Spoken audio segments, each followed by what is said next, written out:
The peppers must have liked the fertilizer and water I put on them 2 days ago. They've actually grown a foot in 2 days. That is amazing. Peppers just absolutely love fertilizer. Some of these peppers have taken off and grown so fast they've grown outside of the cages, so I'm going to kind of carefully, without breaking any of them off, get them back inside the cage. There's another one there. Some of them I'm not going to be able to, that one's on the outside, but that one's going to, it's on the outside there, and then I pushed it back on the inside here, so that'll weave it in and out of there. That'll keep it inside the cage. Let me go through and give all these things a push and get them inside the cages. The peppers here have grown since I threw a little fertilizer in there 2 weeks ago. Look at the size. Those peppers have been small, and I've been watching them for a week or two. Well, over the last 2 days now, they've doubled in size.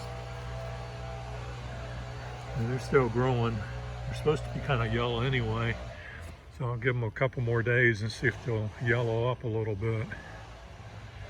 Anyway, it's Saturday morning, but the last 7 pepper plants here are staked because I didn't have enough cages. And I got them tied down low, and that kept them trained to the pole for all these many weeks. But now they're kind of spreading out.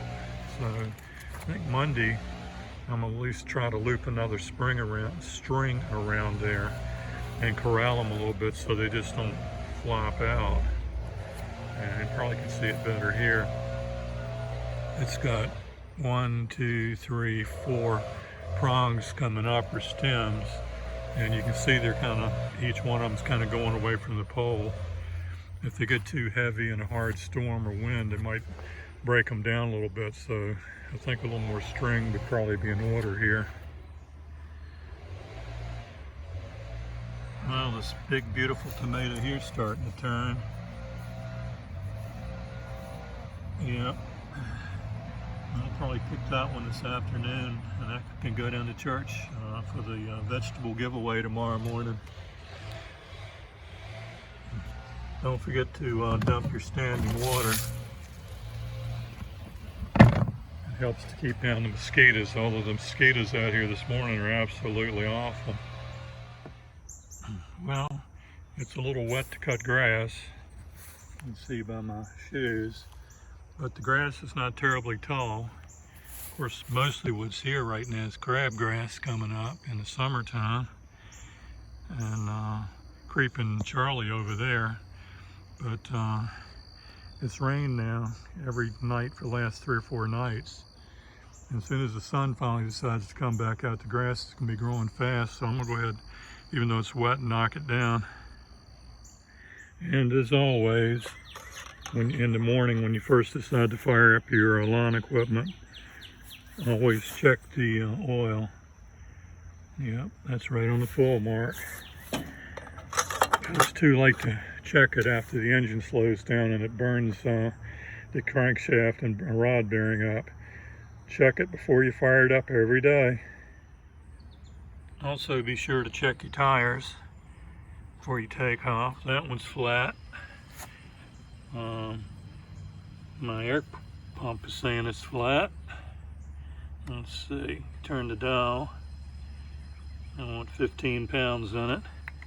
Hit the trigger. That is an awesome tool. Not only can you check all 4 tires in a matter of a minute or 2, you can also top them off.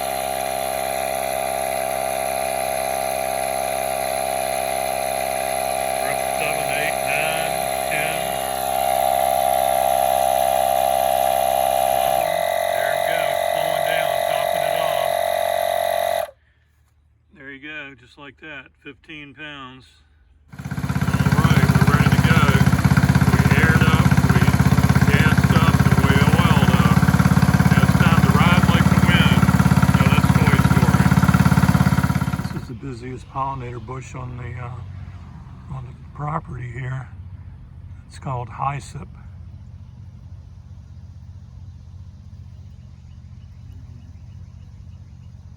I got some more seeds, but you have to cold treat them to get them to come up.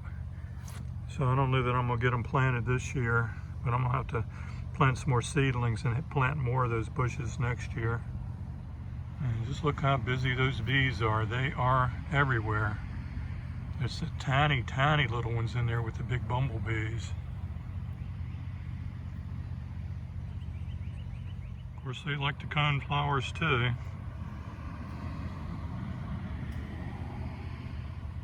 Three of them on there at one time. This one's over there all by himself. Ever wondered what crabgrass looks like? Here's a good example of it in this bed back here in the back.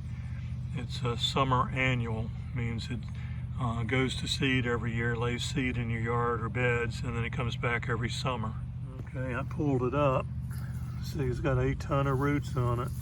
It's very invasive, and then the part up here looks like a crab. Let's bring it up here. There, it looks like a crab, doesn't it?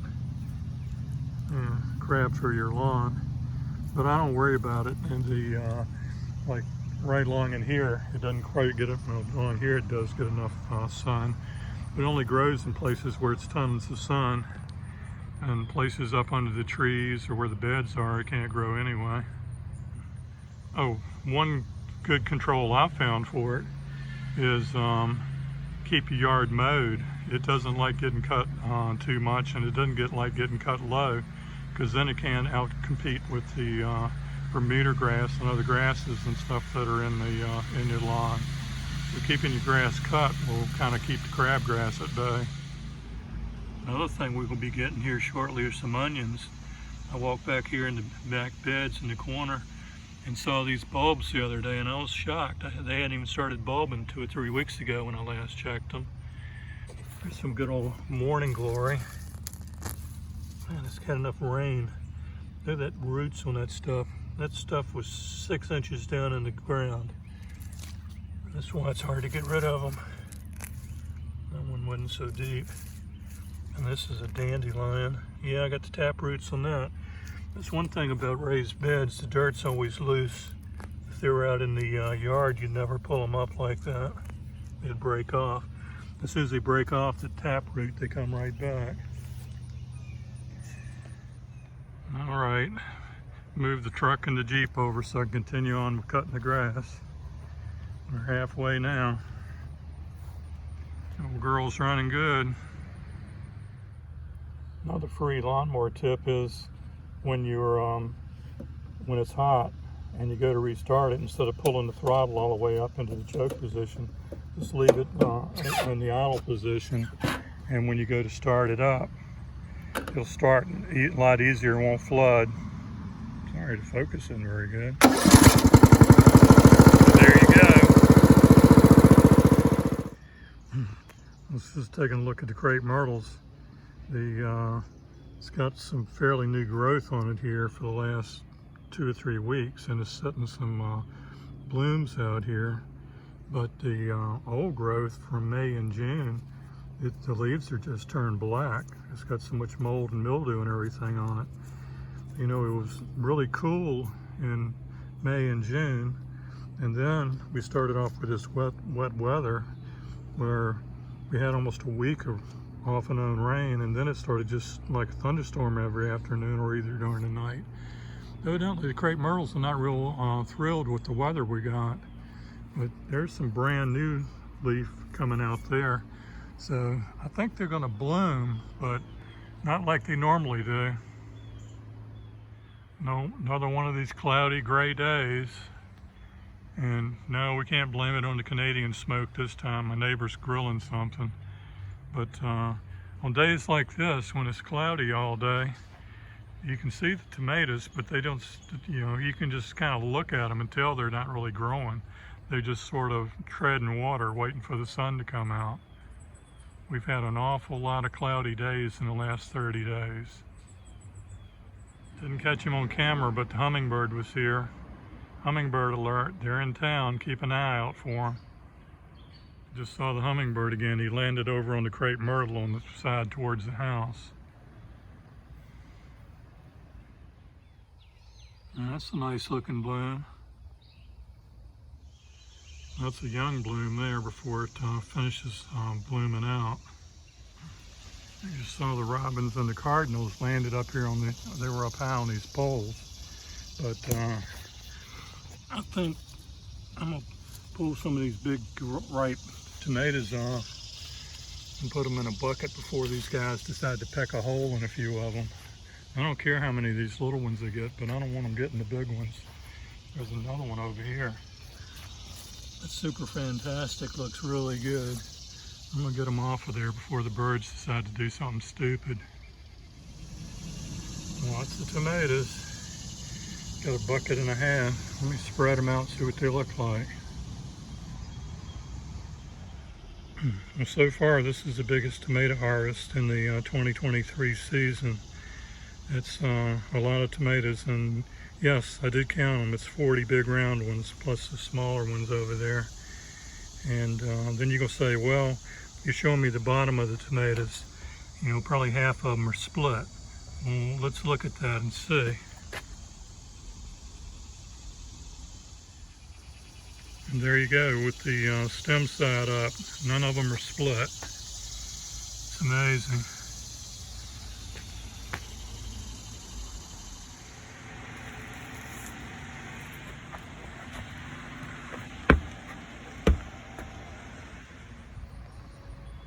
Well, these guys sure do like tomatoes.